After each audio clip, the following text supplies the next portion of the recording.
Hola, buenas tardes. Nosotros vamos a exponer el tema 2.2.3, que es sistemas electorales mixtos. Está conformado por Alvarado Castillo, Jairo Ricardo, Márquez Acevedo, Diana Fabiola, Mendoza Estrada, Fanny Gwendolyn y Mercado Elizalde Marta Itzel. Como primer tema tenemos que conocer lo que son los sistemas electorales mixtos. Estos son sistemas que combinan los elementos de representación proporcional y de mayoría.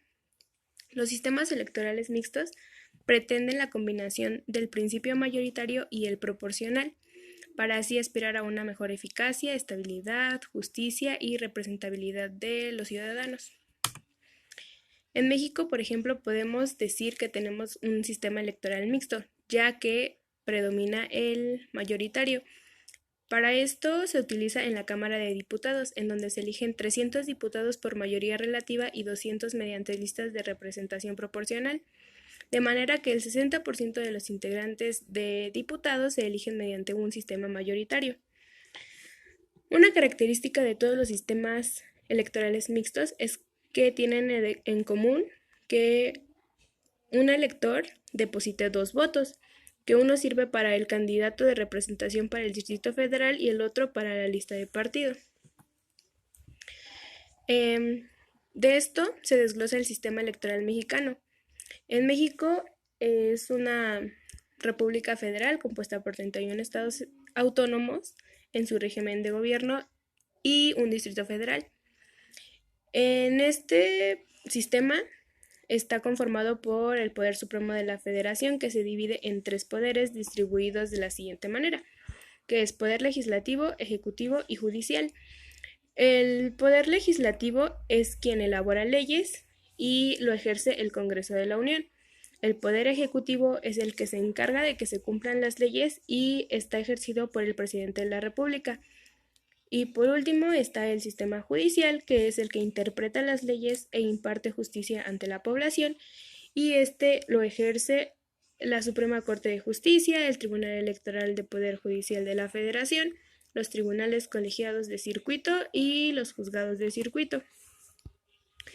Los poderes ejecutivos de la Unión de los Estados y el Distrito Federal son nombrados por 6 años, sin posibilidad de reelección, y estos puestos serían el presidente de la República, los gobernantes de cada estado y el jefe del gobierno del Distrito Federal, que pues ya no es Distrito Federal, ya es Ciudad de México. En cada entidad federativa, los poderes legislativos se componen por una sola cámara, mientras que el Congreso de la Unión se integra de la siguiente manera. Esto se encuentra como fundamentado en los artículos 50 a 70 de la Constitución. La Cámara de Diputados está compuesta por 500 miembros. 300 son elegidos por el principio de mayoría relativa, 200 por el principio de representación proporcional, y cada 3 años se renueva. Esto quiere decir que forma parte de un sistema electoral mixto, ya que utiliza los dos principios. Por otro lado tenemos la Cámara de Senadores, que está conformada por 128 miembros. 64 son elegidos por el principio de mayoría relativa y 32 son asignados por la primera minoría. 32 son elegidos por el principio de presentación proporcional y su puesto se renueva cada 6 años, por lo mismo de que se ocupa mayoría relativa y representación proporcional, significa que es un sistema electoral mixto. Por otro lado, el sistema electoral mexicano a nivel federal se compone por el Instituto Nacional Electoral, que es una autoridad administrativa autónoma y es administrada por el artículo 41 de la Constitución. El número 2 sería el Tribunal Electoral del Poder Judicial de la Federación, que es una autoridad jurisdiccional que se encuentra regulada de acuerdo al artículo 99 de la Constitución. Y por último, la Fiscalía Especializada para la Atención de Delitos Electorales, que mejor conocida como la FEPADE, que es un organismo especializado de la Procuraduría General de la República encargado de investigar diferentes delitos electorales a nivel federal. Esto es cuando los candidatos pues faltan alguna norma que no deberían y él busca una manera pues de castigarlos si es necesario. Es todo de mi parte. Gracias. Bueno, pues el siguiente tema del que yo les voy a hablar es acerca de lo que es la mayoría relativa. En primera instancia, tenemos que dentro de los tipos de votaciones por mayoría, este tipo de mayoría, que es la relativa, es la de empleo más común y se debe a la sencillez de su aplicación, la cual yo les voy a mostrar más adelante para que sea más entendible. Esta mayoría tiene como principio elegir a quien tenga el mayor número de votos emitidos. En los sistemas de mayoría relativa, el candidato ganador es simplemente la persona que obtiene más votos. En pocas palabras, es la mitad más uno. Algunas variaciones en esta regla pueden transformar este sistema en uno de voto en bloque, que equivale a la aplicación de pluralidad, es decir, en distritos donde se eligen varios representantes. Por otro lado tenemos el de doble ronda, que no se trata de una sola elección, sino que se necesitan de 2 rondas. Y normalmente tiene que haber una diferencia entre 1 o 2 semanas de la una y la otra. Por último tenemos la de voto único no transferible, donde cada elector tiene un voto aunque los distritos son plurinominales, es decir, se eligen varios escaños. Los candidatos con el mayor volumen de votación son los que ganan los escaños. En nuestro país, por ejemplo, este principio se utiliza normalmente para elegir legisladores federales o locales mediante el voto de los ciudadanos. En este caso, los diputados se eligen por distritos uninominales, mientras que los senadores se eligen en fórmulas de 2 por entidad federativa. Se asigna el triunfo de las fórmulas que obtuvieron el mayor número de votos, sin importar el porcentaje que se obtiene. También tenemos que el sistema de mayoría relativa, como otros sistemas electorales de mayoría, encuentra su justificación en su simplicidad y su tendencia a producir representantes vinculados a áreas geográficas definidas. Por otra parte, tenemos lo que son las ventajas. Entre ellas voy a mencionar algunas. Dice que la facilidad para entenderlos y aplicarlos, que fue lo que yo les dije desde un inicio. La siguiente es que da lugar a una oposición parlamentaria coherente, beneficia a los partidos políticos de amplia base, permite a los votantes escoger entre personas y no necesariamente entre partidos. Y por último, ofrece una elección clara para los votantes, usualmente entre 2 partidos principales. Entre las ventajas tenemos que se presta a la manipulación de los límites electorales, en este caso las mujeres del Parlamento, y necesariamente tiene que ser equitativo. La siguiente es que deja un gran número de votos desperdiciados, puesto que, como les dije en lo anterior, se puede elegir solo representantes y no necesariamente por un partido en específico. La siguiente es que no responde a los cambios en la opinión pública, exacerba las disputas regionales y, por último, excluye a los partidos minoritarios en una representación justa. Por último, tenemos una breve explicación donde en sí el tema que nos tocó es mayoría relativa, para que no se confundan. Tenemos en primera instancia que la mayoría absoluta es el voto favorable de la mitad más uno, de la totalidad de las personas legalmente autorizadas. Como pueden ver abajo, tenemos que la mayoría absoluta se saca de la siguiente forma. Como lo leí, dice que es la mitad, en este caso del total de diputados, tenemos que son 350 diputados en total, es la mitad de 350 más 1, tenemos que es igual a 176 votos. Para sacar en este caso la mayoría relativa, dice que son los votos a favor, más votos a favor que en contra, pero en este caso de las personas presentes, independientemente de las personas que estén autorizadas legalmente, solo se van a contar las personas que estén presentes en ese momento, y tenemos que los diputados presentes solamente son 200 de 350. Entonces la mitad de 200 más 1 equivale a 101. Buenas tardes, maestro. Mi nombre es Jairo Ricardo Alvarado Castillo, del grupo D241.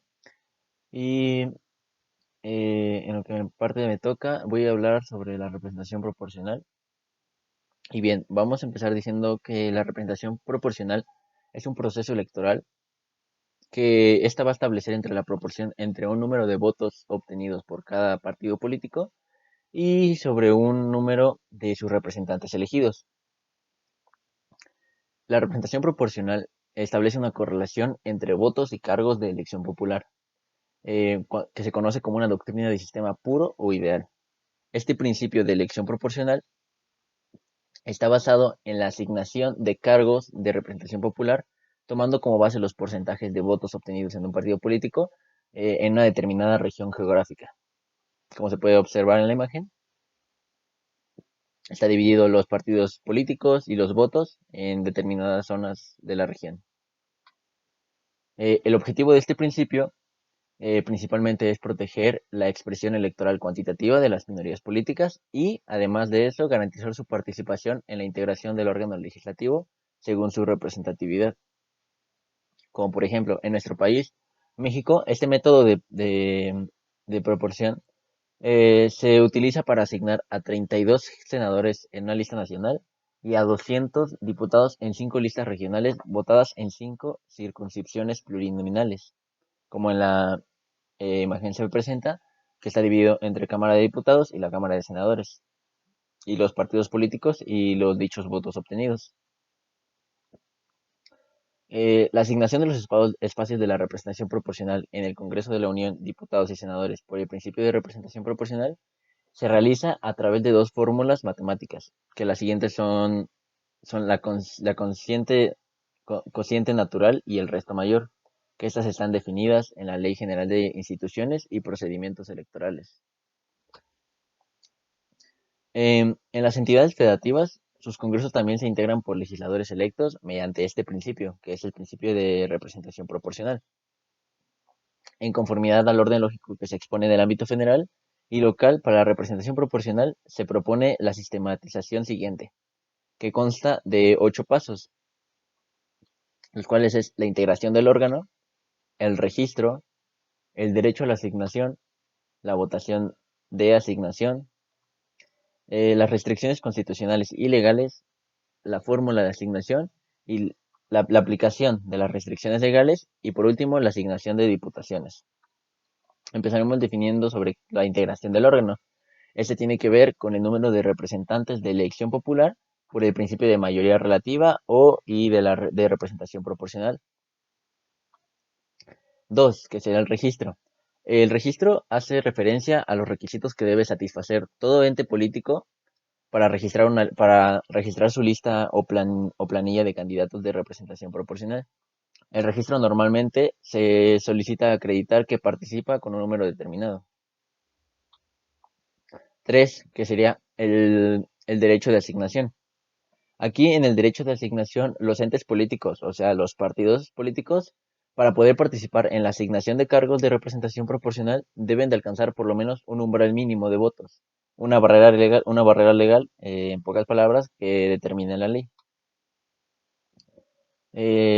Como siguiente, sigue la votación de asignación. Para la asignación suele tomarse una categoría diferente de votaciones, que corresponde a la suma de votos de los entes políticos que alcanzaron o superaron los votos mínimos exigidos por la ley, o bien a la votación que se le utiliza para determinar quién tiene el derecho a la asignación. Se deducen los votos a favor de los partidos políticos que no obtuvieran el umbral mínimo y los votos nulos. Después sigue las restricciones constitucionales y legales. Las restricciones son todos aquellos impedimentos que toda legislación electoral tienen respecto al número máximo de diputados que puede obtener un ente político por ambos principios, ya sea por el principio de representación proporcional o de mayoría relativa. La fórmula de asignación, como ya lo habíamos mencionado, las dos fórmulas matemáticas por las que se otorgan un cargo. Bueno, aquí hay algunas leyes electorales que otorgan una representación proporcional a todo ente político que alcance o supere el umbral mínimo exigido por la ley. Posteriormente sigue la asignación. Posteriormente sigue la aplicación de restricciones legales. Que esta es, si es que un ente, por ejemplo, si un ente político de inicio él obtiene un máximo número de distritos electorales uninominales, o también durante el procedimiento de asignación llega a dicho límite, su porcentaje en el órgano legislativo excede el porcentaje de su votación, más la tolerancia porcentual, o se vulnera una garantía constitucional, puede darse los supuestos siguientes casos. Eh, Como primero sería no participar en el procedimiento de asignación, también ni se toma en cuenta su votación, o bien solamente se le asignan los cargos necesarios para que se observen los límites legales. Y por último, llegamos a la asignación de diputaciones, que esto es la repartición de los cargos por el principio de representación proporcional, y esta se realiza conforme al orden en que los candidatos ya estaban en las listas que ya fueron previamente registradas. En este sentido, la Corte ha sostenido que las listas de representación proporcional deben ser votadas y que la asignación que deben de ser en el orden en el que fueron previamente registrados los candidatos. Y por mi parte sería todo. Muchas gracias. Y bueno, por último yo les voy a explicar el último tema que tenemos, que es las fórmulas de asignación por representación proporcional. Y pues bueno, según el código de la Ley General de Instituciones y Procedimientos Electorales, en el artículo 16 nos establece que se debe calcular por dos fórmulas. La primera, que es el cociente natural, y el segundo, que es el resto mayor. La primera, que es el cociente natural, resulta de dividir la votación nacional emitida, que son todos los votos recolectados a nivel nacional por todos los partidos, a todos los partidos políticos que se postulan a candidatura para gobernar en un sexenio. Bueno, esto lo estamos hablando a nivel nacional. Y pues bueno, la votación nacional emitida se divide entre los 200 diputados que se tienen que los que tenemos que sacar para la representación proporcional. Ok, entonces se los muestro. Pues bueno, se los muestro, es este. Y pues bueno, aquí tenemos el ejemplo del lado derecho, que es la división de... Este es un ejemplo tomado del sexenio del año 2012 en las votaciones que ocurrieron en junio de ese año. Tuvimos un total de 47.546.882 votantes, divididos entre los 200 diputados. Este fue nuestro resultado. Ahora, tenemos esta tabla de aquí. Nos muestra del lado izquierdo el número de partidos, los votos que obtuvieron, su voto a escala nacional, y aquí está el cociente natural. Luego de haber obtenido este número, evidentemente no podemos tener los números decimales, así que lo único que se hace como segundo procedimiento es dividir, se deben redondear los decimales únicamente para hacer la eliminación, y entonces obtenemos lo que es del cociente natural. Ya redondeado, se obtienen el primer cálculo de curules. Redondeado nos dan los curules naturales.